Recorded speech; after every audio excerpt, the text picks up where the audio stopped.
Vamos lá, recapitular a lição da semana. O título da lição dessa semana: o pacto do dízimo. Antes de entrar no estudo da lição, acho que ano passado, fui convidada para pregar numa semana de mordomia e eu tive que dizer que eu não sou muito chegada nessa história de mordomia. Não me entendam mal. Eu percebo a importância disso e desde sempre, mas é que, como eu disse no sermão que eu fiz, eu nunca tive nenhum estudo bíblico a respeito de mordomia, de dízimo e de nada. O que eu aprendi a respeito de mordomia, eu aprendi aqui dentro da igreja e aprendi com a fidelidade da minha avó, que de cada 10 reais que ela recebia, ela separava o dízimo antes de tudo e qualquer coisa. O talão de dízimo dela era recheado, gordinho assim, porque ela colocava todas as notas picadinhas e moedas, porque ela nunca deixava entrar o dinheiro na carteira dela sem primeiro tirar o dízimo. E foi isso que eu aprendi a respeito de mordomia. E é basicamente isso que a lição vem falando.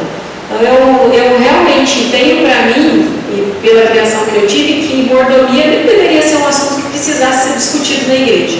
A gente aprende de primeira, aprende, entende e aí não precisaria mais ser discutido. Mas infelizmente ainda é um assunto que precisa ser discutido e ser falado, né? Vamos lá falar a respeito do dízimo. O verso de sábado aqui para memorizar diz assim: tragam todos os dízimos à casa do tesouro, para que haja mantimento na minha casa. Ponham-me à prova nisso, diz o Senhor dos Exércitos, se eu não lhes abrir as janelas do céu e não derramar sobre vocês bênçãos sem medidas. Então, o verso ele já traz todas as diretrizes, né? Ele diz aonde é para você trazer o dízimo, aonde é para você devolver, como é para você devolver e o que você vai ter a partir do momento que você faz isso. Ele é bem completo, daí para encerrar a lição já nesse verso. A parte de sábado fala a respeito aqui de Abraão e a fidelidade que ele teve quando ele foi lá resgatar Ló e alguns moradores de Sodoma que tinham sido levados por um outro rei.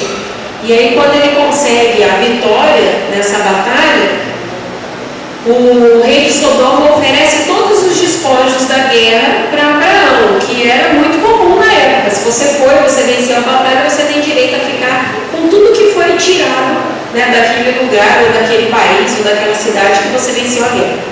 E Abraão diz que ele não quer nada, mas ele tira o dízimo daquilo que ele nem quer. Ele não vai ficar com os despojos, mas ele tira o dízimo daquilo e leva e entrega a Abimeleque. E aí ele recebe uma promessa de Deus por conta dessa fidelidade. Não tenha medo, Abraão, eu sou o seu escudo, e lhe darei uma grande recompensa. Isso está lá em Gênesis 15:1. Na verdade, o Senhor estava dizendo a Abraão: não se preocupe, eu sou o seu protetor e provedor. Muito tempo depois, Moisés disse aos israelitas quando estavam prestes a entrar em Canaã: certamente vocês devem dar o dízimo de todo o fruto das suas sementes, que ano após ano se recolher no campo, para que aprendam a temer o Senhor seu Deus. O dízimo não foi dado para os israelitas e nem para os judeus nessa época que Moisés falou com o povo a respeito disso. O dízimo já era uma coisa que estava incutida ali na cultura dos filhos de Deus. Abraão esteve numa época bem antes de Moisés e ele já sabia que ele tinha que devolver, né, uma parte do que ele tinha recebido em forma de agradecimento. Então a história de que o dízimo foi dado para o povo de Israel lá no deserto e começou a partir dali, não é verdade. Quando Deus pede o sacrifício para Caim e Abel lá no Éden, ele pede do melhor que eles têm, né, das primícias, do que eles conseguiram ali, das primeiras bênçãos. E a ideia das primícias vem de muito antes. Então o dízimo sempre foi uma forma de gratidão em todos os tempos, desde o Éden e até os nossos dias. É uma forma de gratidão. Vamos lá para a parte de segunda-feira. O dízimo equivale a 1/10. E isso aqui a gente não precisa nem discutir, né? Alguém aqui não conhece o princípio do dízimo? Então a gente não precisa nem discutir, né? O dízimo é a 10ª parte. E ele é, a 10ª parte não, ele é uma parte de 10, né? Se eu dizer a 10ª parte, é capaz de alguém ainda imaginar que vai ter que pegar lá o final, né? A 10ª parte de tudo para dar a Deus. O dízimo equivale a 1/10 de tudo o que é nosso. É isso? De tudo que é de Deus. E é aí que algumas pessoas sentem dificuldade em ter essa fidelidade com Deus. Porque na cabeça do ser humano, muitas vezes a gente entende que tudo que a gente tem é nosso. É o meu salário, o meu trabalho, o meu suor, o meu ganha-pão. E a gente entende que tudo é nosso. E que Deus pediu para que eu desse para Ele a 10ª parte, ou 1/10 de tudo isso. E aí eu tenho dificuldade de ser fiel, porque se é o meu trabalho, se sou eu quem trabalho, se sou eu quem ganho, se são as minhas forças que eu disponibilizo para executar esse trabalho, por que Deus vem me pedir para eu dar 1/10? E para que é esse 1/10? Para que é essa 10ª parte? Ah, para que tenha mantimento na minha casa. Ah, então beleza, eu estou trabalhando para sustentar a casa de Deus. E a casa de Deus entende-se que sejam outras pessoas, que às vezes não querem trabalhar, ou que às vezes têm dificuldade, ou que muitas outras coisas. Se a gente for pensar dessa maneira, a gente vai achar muitos motivos para não ver a fidelidade a Deus como uma coisa boa. Quando Deus pede uma parte daquilo que Ele mesmo nos dá, e aí a gente fala, eu vou dar o dízimo. Você não vai dar nada. Você vai devolver uma coisa que você recebeu, uma bênção que você recebeu de Deus.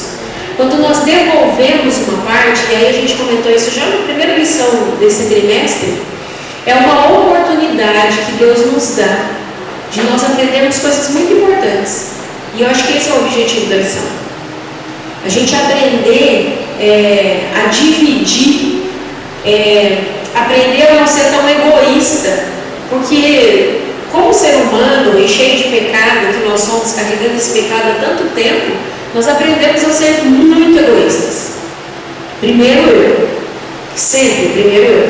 Primeiro a minha família, primeiro o meu conforto, primeiro o meu alimento, primeiro eu e depois todo o resto. E o que Deus espera de nós é que nós pensemos primeiro nele, sempre. E Ele está sempre pensando no ser humano, nas suas criaturas. Então a gente vai estar sempre pensando primeiro Deus, mas na extensão de Deus são as suas criaturas. Então eu tenho que estar sempre pensando em outra pessoa primeiro, além de mim. E é muito difícil a gente conseguir entender isso. Mas é um privilégio que Deus nos dá de nós aprendermos ao longo da nossa vida que nós não temos o controle de tudo e nem devemos ter o controle de tudo. Você acha que na lição retrasada, falando dessa dependência, quando nós devolvemos o dízimo, quando nós temos a oportunidade de devolver não só o dízimo, né? Os nossos talentos, as nossas ofertas, o fruto do nosso trabalho, nós temos o privilégio de compartilhar e de sermos um pouco menos egoístas e pensarmos um pouco menos em nós. E desenvolvermos a dependência que nós temos de Deus. O hino das ofertas que canta no final das ofertas, eu não sei se é o mesmo que a gente canta lá na minha igreja, mas tem uma parte que fala, eu te dou tudo que é teu. E todas as vezes que eu vou cantar, eu me confundo e eu falo, tudo que é meu. Te devolvo tudo que é meu. E ele acaba de falar de novo, sábado passado eu fiz isso esse sábado de novo. Mas é uma coisa que até meio que inconsciente a gente faz. Porque a gente acha que é tudo nosso. Então a gente tem que ver a mordomia como um privilégio que Deus deu a cada filho seu de compartilhar o que Ele nos dá tão bondosamente. E também de desenvolver a nossa dependência de Deus. Que quando nós entendemos que nós não temos nada, que nós dependemos dele para tudo, nós dependemos de Deus para levantar de manhã, para o ar que nós respiramos, para o alimento que nós recebemos, para nós podermos trabalhar, desenvolver o nosso trabalho e ganhar o nosso sustento, nós dependemos de Deus. E é uma oportunidade que Ele nos dá de nós desenvolvermos essa dependência. Uma outra coisa coisa que a gente precisa que fique bem claro, porque em alguns momentos a gente ouve algumas teorias meio estranhas e isso anda acontecendo com bastante frequência, é a parte de segunda-feira. Onde fica a casa do tesouro? O verso pré-memorizado essa semana diz exatamente isso, né? Tragam todos os dízimos à casa do tesouro. Onde fica? Onde fica a casa do tesouro? É a pergunta de segunda-feira. Na casa de Deus. Então vamos tentar entender. A ordem de Malaquias é: levem todos os dízimos e entendam-se, todas as ofertas, todos os seus talentos, à casa do tesouro. Então eu tenho que trazer o meu dízimo, né, as minhas posses, os meus talentos para a casa de Deus e entregar isso na casa de Deus. Por que a gente ouve de vez em quando alguém falando assim: ah, mas eu não concordo com isso, vou pegar o meu dízimo e eu vou comprar de cesta básica e vou distribuir. Está correto? Não. Mas é uma coisa boa, não é? Você comprar cestas básicas e distribuir para quem está passando fome, para quem está precisando, pagar o aluguel de alguém que esteja precisando, ou comprar um remédio, é uma coisa boa, não é? Mas está correto? Essa é a pergunta que a gente está tentando chegar a esse ponto. Malaquias diz claramente: tragam todos os dízimos à casa do Senhor, a casa do tesouro, que é a casa do Senhor. Por que em alguns momentos algumas pessoas acreditam ou desenvolvem essa teoria que elas podem fazer com o dízimo e com as suas ofertas o que elas acharem que é melhor, mesmo que seja uma coisa boa? Por que elas acham que podem fazer isso? Por que se chega a essa conclusão? Talvez também porque a gente quer administrar o nosso dinheiro. Aí chega naquele ponto que você diz assim: é meu. Então eu vou dar do jeito que eu quero. Vamos cair de novo na questão da dependência. Nós temos muita dificuldade de ter alguém controlando alguma coisa na nossa vida. Isso como ser humano. Não é eu e você, é como ser humano. E aí nós caímos de novo na dependência. Quando Deus diz para nós trazermos todos os nossos tesouros, todos os nossos talentos à casa do tesouro, Ele está dizendo: não é para você resolver. Isso não é da sua alçada. Eu estou dizendo que você vai levar lá. E é uma ordem, ponto. E é uma ordem de Deus, não é uma ordem de qualquer pessoa, é uma ordem de Deus. Quando a gente analisa com os nossos olhos humanos, se eu pegar o meu dízimo, a minha oferta, o meu pacto, e eu comprar de cestas básicas e distribuir para quem realmente precisa, não é uma coisa ruim. Eu estou fazendo uma coisa boa. Agora, se eu pago o aluguel de uma pessoa que está sendo despejada, nossa, é uma coisa boa. A intenção é muito boa. Mas é isso que Deus pediu?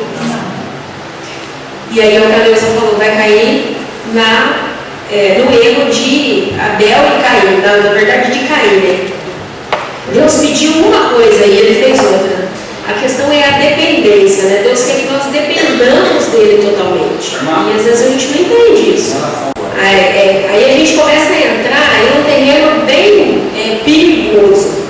Porque existem muitos motivos para quem cai nesse erro de achar que não, mas eu não vou levar para a igreja porque eu posso fazer isso e posso fazer aquilo. Outro dia eu estava discutindo com uma pessoa adventista que falou: eu não concordo, porque o dinheiro vai todo lá para cima, olha a ideia, vai todo lá para cima, ou seja, para uma associação, uma divisão, união, vai todo lá para cima e aí eles ficam com todo esse dinheiro e aí eles resolvem o que eles vão fazer e é muita corrupção, porque a gente sabe que acontece isso, a gente sabe que acontece aquilo. E aí eu disse para ela: beleza, e qual que é a sua ideia? Já que esse modelo, né, de hierarquia aí está meio corrompido, qual que é a sua ideia? Eu acho que o dinheiro tinha que ser administrado na própria igreja.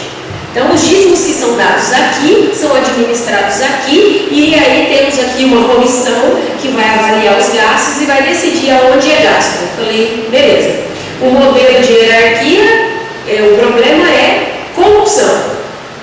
Falei: por que você acha que se for administrada localmente, isso também não vai existir? Os mesmos seres humanos que definem lá em cima para onde vai ser distribuído, são os mesmos seres humanos que vão ser usados aqui para administrar localmente. Então, essa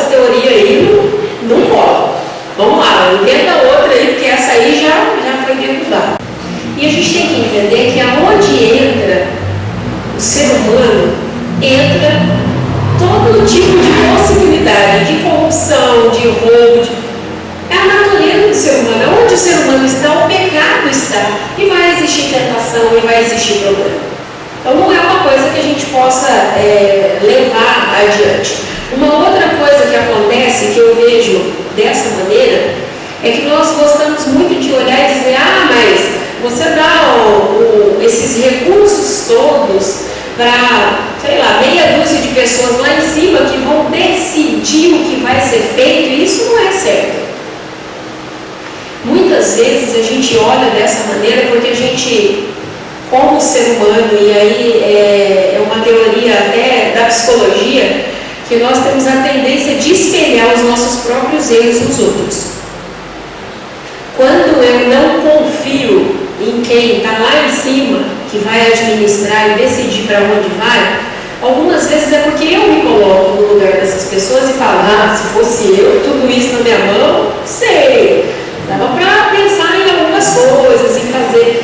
Vocês estão entendendo? A teoria é de que a gente acaba espelhando nos outros os nossos próprios erros. Então, o que eu seria capaz de fazer, eu imagino que uma outra pessoa também fosse capaz de fazer, e aí eu não confio nessa pessoa. Mas o problema, na verdade, sou eu.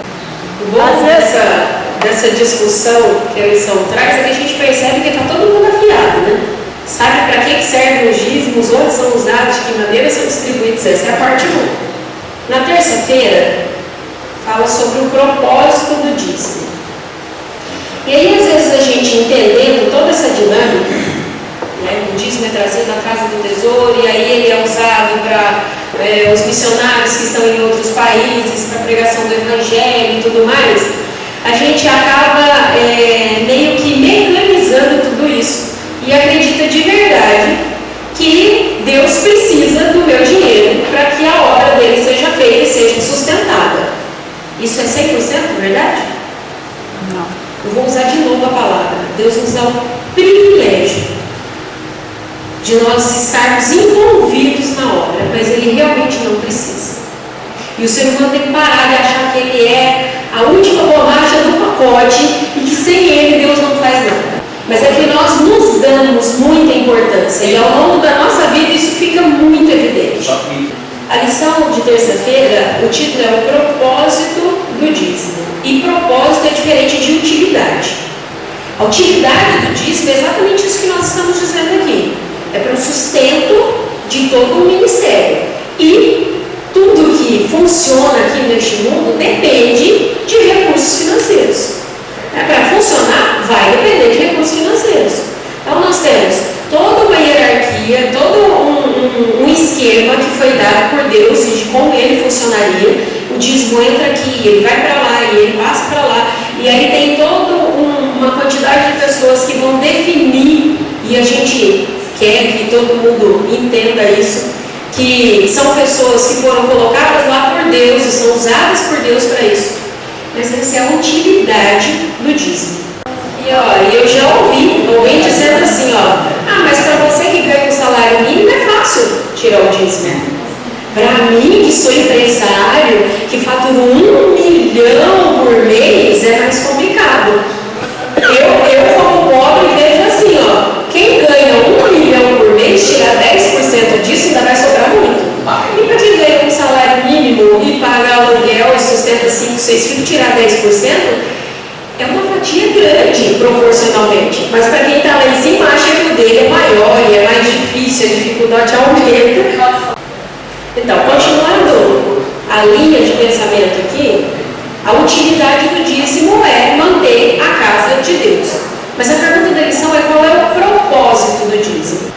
Então, mas qual é o propósito de Deus pedir fidelidade para os seus filhos? A própria lição responde aqui, se você continuar lendo aqui na terça-feira, está aqui, o dízimo, ele é importante porque nos ajuda a estabelecer um relacionamento de confiança com Deus. Separar um 10º da renda e entregá-lo, embora tecnicamente ele pertença a Deus de toda maneira, é um ato que requer fé, que só pode crescer por meio do exercício. Quando foi citada a questão da pandemia, que os dízimos, as ofertas da igreja adventista não caíram, é porque a fidelidade independe das suas condições financeiras. Não é porque eu ganho, 2 milhões por mês como um jogador de futebol futebol, ou eu ganho um salário mínimo, que a fidelidade é descaracterizada. Fidelidade é fidelidade. Fidelidade, ela independe da situação em que você se encontra. Se você é fiel a Deus, você vai ser fiel com 2 milhões ou com 20 reais. É a fidelidade. E o que a lição acaba trazendo muito é a questão do relacionamento. Eu não sou obrigada a devolver o dízimo a Deus. Ele diz: tragam os dízimos à casa do tesouro, e aí vocês podem me fazer provas, vocês vão ver que eu vou abrir as portas do céu. Eu vou derramar bênção sem medida. Mas a questão toda é o relacionamento que eu tenho com Deus. Quando Deus diz para a gente dar o primeiro passo, Ele não abre um caminho bonito, florido e firme para você ver. Ele pede para você dar o primeiro passo sem você enxergar onde é que você vai pisar. Uma das coisas que a gente vem aprendendo aqui com a lição é que a fidelidade, além dela independer da sua situação, ela tem que ser desenvolvida.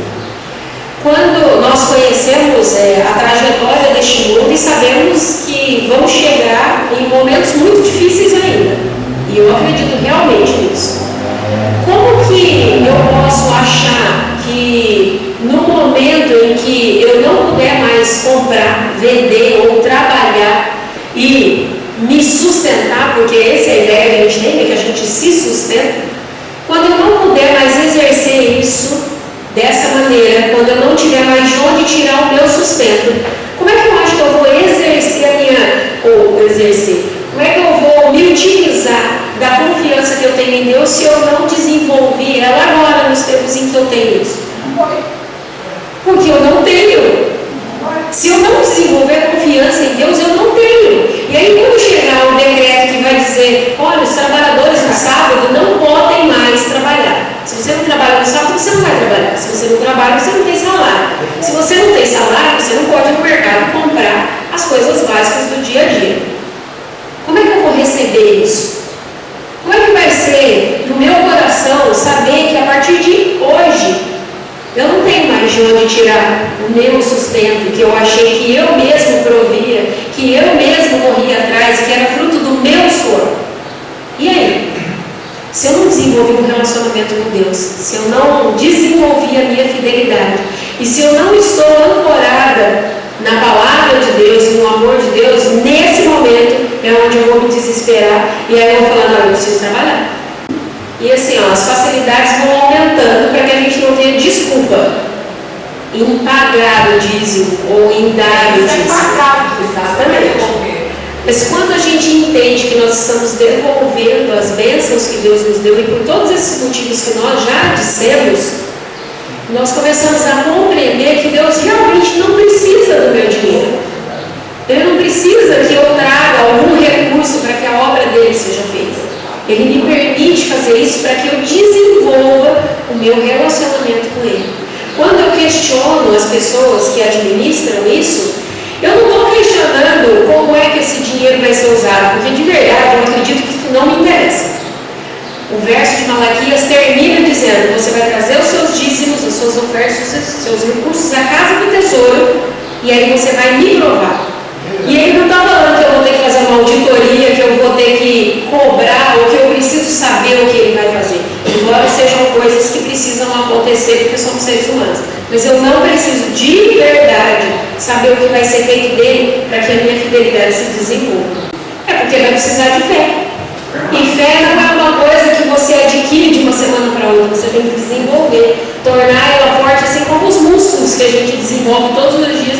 Se você não fizer exercício, não se exercitar, não pôr para trabalhar os seus músculos, você nunca vai ter. A fé é a mesma coisa. E eu entendo que o dízimo é sagrado, a oferta é opcional, né?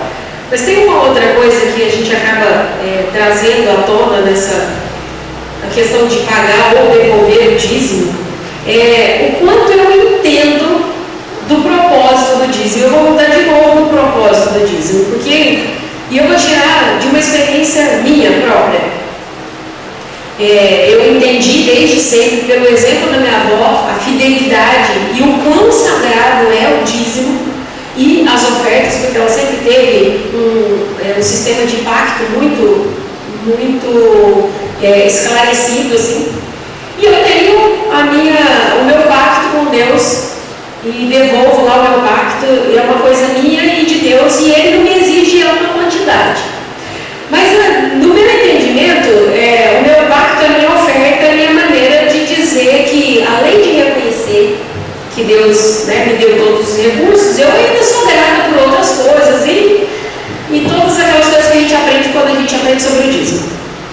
E aí, cada vez que alguém precisava de alguma coisa, ou precisava assim, que eu encontrava alguém que precisava de uma ajuda extra e tal, eu entendia que eu podia tirar da minha oferta ou do meu pacto para ajudar uma pessoa. O dízimo não, isso está claro, o dízimo é os 10% de Deus e eu não posso usar ele para mais nada. Mas eu entendia que da minha oferta eu podia tirar para fazer alguma coisa por alguém. Comprar uma marmita para alguém que estava pedindo ali, que estava com fome, ou ajudar uma família necessitada. E eu nunca vi problema nisso. Até um dia que foi até preparando um sermão a respeito do dízimo, que eu disse que eu realmente não gosto de falar a respeito do dízimo, porque eu acho que é uma coisa muito pessoal e não deveria ter, né, necessidade de ficar sendo falado. Eu entendi, lendo a respeito disso, que o que eu estava fazendo era uma coisa muito hipócrita. Eu separo a minha oferta, porque eu entendo que é uma maneira de gratidão. Mas quando alguém precisa de ajuda, quando alguém precisa de alguma coisa, eu tiro da oferta. Aí eu entendi que eu estava tirando de Deus. Quando a Bíblia me diz para ajudar o meu próximo, é para eu ajudar o meu próximo. Eu estava tirando de Deus, da oferta que eu já separei para Deus, para ajudar alguém. Mas eu não conseguia me imaginar tirando do meu, vamos colocar assim, do meu, da minha parte. O que sobrou para mim é meu. E aí eu não consigo me imaginar tirando do meio do meu mês, entre as minhas contas apertadas ali do mês, eu tirar ainda mais uma parte para ajudar alguém. Então eu vou tirar da minha oferta. E eu não via problema nenhum nisso. Aliás, eu não vejo problema nisso, em questão de dizer, você vai para o inferno se você pegar a sua oferta ou o dinheiro que você separou para a oferta e aí você ajudar alguém que precisa. Eu vou dizer para vocês vão para o inferno por conta disso. Mas eu queria que vocês entendessem onde eu quero chegar. Quando eu penso no meu próximo, se eu puder tirar de alguém para ajudar o meu próximo, é isso que eu vou fazer.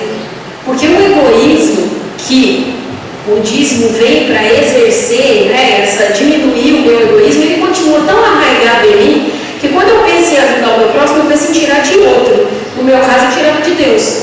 Da oferta que eu já tinha separado para ele para ajudar alguém.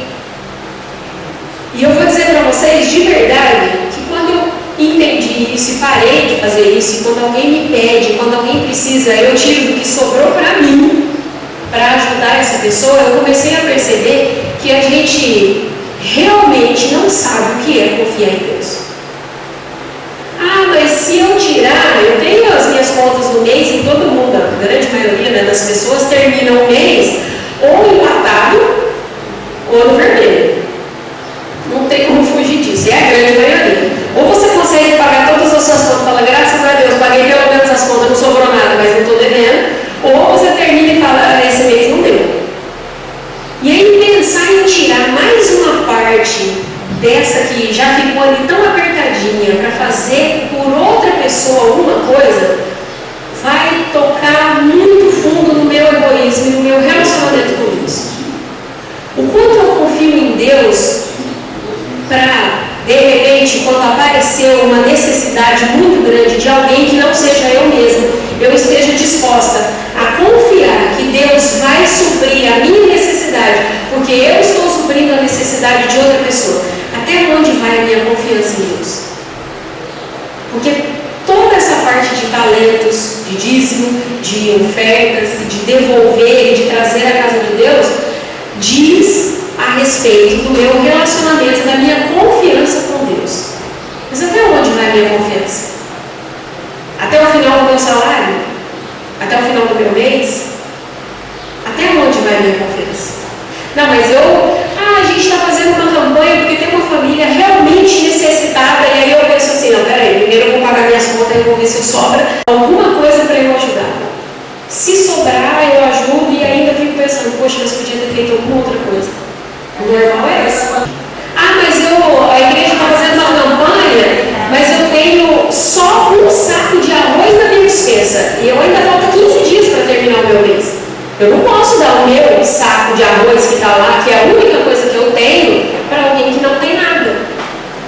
Mas eu não imagino que é exatamente em alguns pontos desses que Deus está testando o meu relacionamento com Ele. E o verso de Malaquias termina dizendo: me provai isso, se eu não vou abrir as portas do céu e derramar bênçãos sem medida sobre você. E aí uma outra coisa que eu acho que a gente tem que entender: não é porque eu devolvo o meu dízimo, que eu trago de volta o que Deus me deu, que eu sou muito fiel e devolvo aqui na igreja, que eu vou sentar na beira do calçado e esperar que caiam bênçãos do céu, que chovam sobre, que a minha horta esteja sempre verde, que a minha conta esteja sempre no positivo, que na minha despensa sempre tenha sobrando um saco de arroz ou de feijão, um quilinho de carne na geladeira. Não é isso que Malaquias está dizendo. Não é isso que Deus quer dizer para mim e para você. O que Ele quer dizer para mim e para você é que, independente do quanto você receba, independente do quanto você ganhe, independente do tanto de conta que você tenha, você tem que ser fiel. A ordem de Deus é uma só e ela não muda. Trazei todos os dízimos à casa do Senhor. Trazer as suas ofertas, seja grato, devolva aquilo que você recebeu e eu vou te abençoar. Mas eu não vou te abençoar com uma despensa cheia que vai sobrar no final do mês, que você vai poder jogar coisa fora porque estragou e você não usou, que você vai poder tirar o que está sobrando lá na sua despensa e trazer para fazer cesta na igreja. Quando Deus diz que vai nos abençoar, Ele vai nos abençoar com bênçãos que a gente não tem nem como medir e nem como contar. E a gente diminuir demais o poder de Deus, achar que as bênçãos sem medidas que Deus tem para a minha vida é a minha conta bancária está sempre no positivo e sobrando alguma coisa. É a minha despensa está sempre cheia e não falta nada na minha mesa. As bênçãos de Deus vão muito além disso. E é uma coisa que a gente percebe que não foi de momento. Ela já tinha fé, ela já exercitava essa fé e esse relacionamento com Deus. Quando Elias chegou na porta dela, não era qualquer pessoa que estava na porta dela. Ela sabia que era um servo de Deus. Ela sabia que a ordem vinha diretamente de Deus e ela não questionou em momento algum. Ela não parou para falar para Elias: não, peraí, você está de brincadeira, eu vou fazer um pão, porque o que eu disse para ele é o quê? Eu só tenho farinha para fazer um pão, que eu vou comer, eu e meu filho, e depois a gente vai morrer. Ela tinha consciência de qual seria o final daquilo. Mas quando Elias fala: faz primeiro para mim, ela não falou: não, você está de brincadeira, eu só tenho um pão para comer, eu vou fazer primeiro para você. Ela não questionou em momento algum. Mas não é porque naquele momento a fé desceu do céu e caiu como um raio na cabeça dela. Ela conhecia o servo de Deus. Ela conhecia o Deus que tinha mandado aquele servo na porta dela. E ela vinha exercitando a fé e a confiança em Deus desde sempre. É isso que a gente tem que entender a respeito de mordomia. E ela era israelita. Mas é isso que a gente tem que entender a respeito dessa lição e a respeito de mordomia. É um privilégio que Deus nos dá, nós exercermos o nosso relacionamento com Ele. E porque Ele nos conhece tão profundamente, Ele sabe que nós precisamos de alguns estímulos para que isso aconteça. E o dinheiro, infelizmente, no mundo que nós vivemos, é uma coisa que acaba pegando muito em todos os lugares e para todos os seres humanos. É uma maneira que você tem de controlar a vida que você leva, controlar as coisas que estão daqui para frente, porque a gente pensa no futuro, a gente pensa em ter uma reserva para se acontecer alguma coisa, nós queremos ter o controle. E o que Deus diz a respeito da fidelidade é: entregue tudo nas minhas mãos, eu vou controlar a sua vida. Quando eu entregar o controle da minha vida nas mãos de Deus, a fidelidade não vai ser um problema para mim, entender a respeito de dízimo e oferta não vai ser um problema para mim, e aceitar que a igreja é de Deus, que os dízimos e as ofertas são de Deus, independente do que alguém no meio do caminho faça com esses dízimos e ofertas, que são alguns questionamentos que às vezes surgem, independente disso, tudo pertence a Deus. A minha parte é ser fiel. Se o meu irmão, o meu próximo, o meu pastor, ou sei lá quem, não é fiel, isso diz respeito entre ele e Deus, e ele vai responder por isso. O que eu vou responder é o quão fiel eu sou e o quão eu desenvolvo o meu relacionamento com Deus. Esse vai ser o nosso questionamento e o que nós vamos ter que responder para Deus. Eu aprendi aprendi, desde sempre, que a primeira coisa que é feita é o dízimo. Primeira coisa. Mas a gente até, vou até colocar para vocês que a gente até comentou em casa, que o fato de repente, a primeira coisa que eu fiz com o meu salário foi pagar um boleto, por exemplo, que estava vencendo, não significa que eu tenha deixado Deus em segundo plano. Na minha vida, por exemplo, eu sei o quanto eu ganho, porque não dá nem para me perder nisso, né? O valor não é lá, essas coisas. Eu sei exatamente quanto eu ganho e quanto é o meu dízimo.